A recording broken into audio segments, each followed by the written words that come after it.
শিৱসাগৰত শিশু শ্ৰমিক উদ্ধাৰ অভিযোগত উচ্চপদস্থ বিষয়া দম্পতি জড়িত শিৱসাগৰ ONGCৰ আৱাসিক এলেকাত 14 বছৰীয়া কন্যা শিশু শ্ৰমিকক উদ্ধাৰ কৰা হৈছে।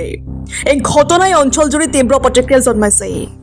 এক বিশেষ সূত্ৰৰ পৰা জানিব পৰা মতে আৱাসিক এলেকাৰ গৃহত বসবাস কৰা পুৰবীৰ ঘৰৰ পৰা শিশুটি উদ্ধাৰ কৰা হয়।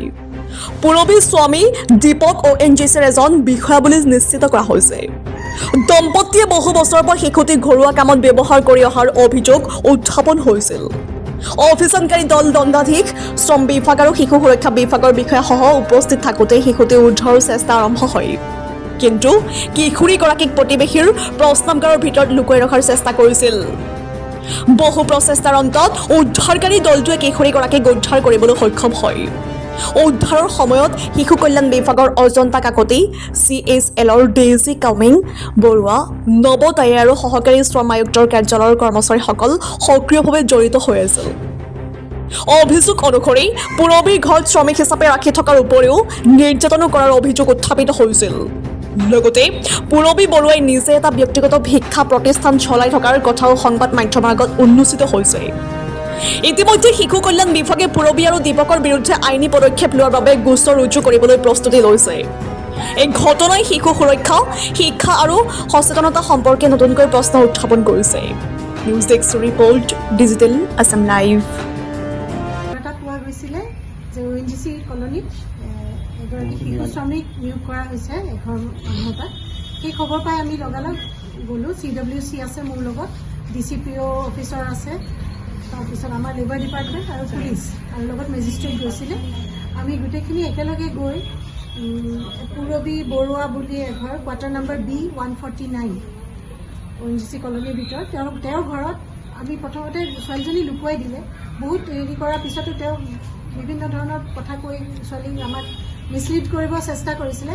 কিন্তু তাৰপিছত আমি এটা সময়ত বহুত দেৰি লগাৰ পিছত এটা সময়ত প্ৰতিবেশীৰ ওচৰত আমি এই ছোৱালীজনীক উদ্ধাৰ কৰিছোঁ। তেওঁ বাথৰুমত লুকুৱাই ৰাখিছিল। ছোৱালীগৰাকী প্ৰায় 14 বছৰমান হৈছে। কোনো স্কুলত তেওঁ দিয়া নাই, পঢ়া শুনা কৰা নাই, হয়তো ঘৰুৱা কাম বনতেই নিয়োগ কৰিছিলে। আৰু যিগৰাকীয়ে নিয়োগ কৰিছে তেওঁ এগৰাকী প্ৰতিষ্ঠিত ব্যৱসায়ী হয়, তেওঁ এডুকেশ্যনৰ লগত জড়িত। ইমান জনা বুজা মানুহ হৈ তেওঁ এই কামটো কৰাৰ বাবে আমাৰ আমি ক'ব বিচাৰোঁ যে এই জনা বুজা হৈ এইটো কাম কৰিছে, এইটো এটা ক্ৰাইম হয়, এনেকুৱা কাম কৰিছে। ৰাইট টু এডুকেশ্যন চবৰে আছে। সেই ৰাইটৰ পৰা ছোৱালী এগৰাকী শিশু 14 বছৰীয়া কণমানি শিশুগৰাকীক বঞ্চিত কৰিছে। এইখিনি কাম বেয়া কাম কৰিছে আৰু তাৰ বাবে আমি আইনগতভাৱে তেওঁৰ ওপৰত বিহিত ব্যৱস্থা আমি ল'বলৈ সাজু হৈছোঁ। আৰু বাকী তাত থকা বাকী সকলকো কওঁ, কাৰণ কেতিয়াবা যদি তেনেকৈ গম পায় তেনেহ'লে 1098ত ফোন কৰি খবৰটো যাতে জনাওঁ, কোনো শিশুৰ যাতে শৈশৱটো শেষ হৈ নাযায়। আমি গম পালোঁ ONGC কলনীৰ ভিতৰত এজনী ছোৱালী চাইল্ড লেবাৰ হিচাপে কাম কৰি আছে। তাৰ মৰ্মে আমি লেবাৰ অফিচৰ মানুহ, এছিষ্টেণ্ট কমিশ্যনাৰ, আমাৰ CWC অজন্তা কাকতি, CHLৰ ডেইজি কামিং বৰুৱা, সকলো তালৈ গ'লোঁ। পুলিচ প্ৰশাসনৰ মানুহ আছিলে, তালৈ গৈ পেলাই মানুহ ঘৰত উপস্থিত হ'লোঁ। মানুহগৰাকী এখন কিবা অসমৰ ভিতৰত বহুত স্কুল আছে বুলি তেখেতে কৈছিলে। তেখেতে শৈশৱী কিবা এনেকুৱা স্কুল এখনৰ তেখেতে চলায় তাৰপিছতে গম পোৱাৰ পাছত তেখেতক আমি কৈছিলোঁ। কোৱাৰ পাছতে তেখেতে ক'লে যে দুদিনৰ আগত ছোৱালীজনী ঘৰলৈ গ'লগৈ বুলি ক'লে। বহুত জেৰা কৰিলোঁ, আমি চব বস্তু চেক কৰিলোঁ, ছোৱালী নেপালোঁ। কিন্তু আমি যোৱাৰ আগমুহূৰ্তত তেখেতে খবৰ পাই মুখৰ আগৰ মানুহঘৰৰ বাথৰুমত ছোৱালীজনী লুকুৱাই দিলে। আমি মানুহগৰাকীক অফিচলৈ লৈ আহিব খুজিছিলোঁ, কিন্তু অকণমান অহাৰ পিছত গম পালোঁ যে মানুহঘৰে আমাক ক'লে যে ছোৱালীজনী বাথৰুমৰ ভিতৰত আছে। তো ছোৱালীজনীক আমি এতিয়া আমাৰ CWCৰ ওচৰত প্ৰডাকশ্যন কৰিম। প্ৰডাকশ্যন কৰাৰ পাছতে তাইক আমি CCI-লৈ পঠিয়াই দিম। FIR হ'ব।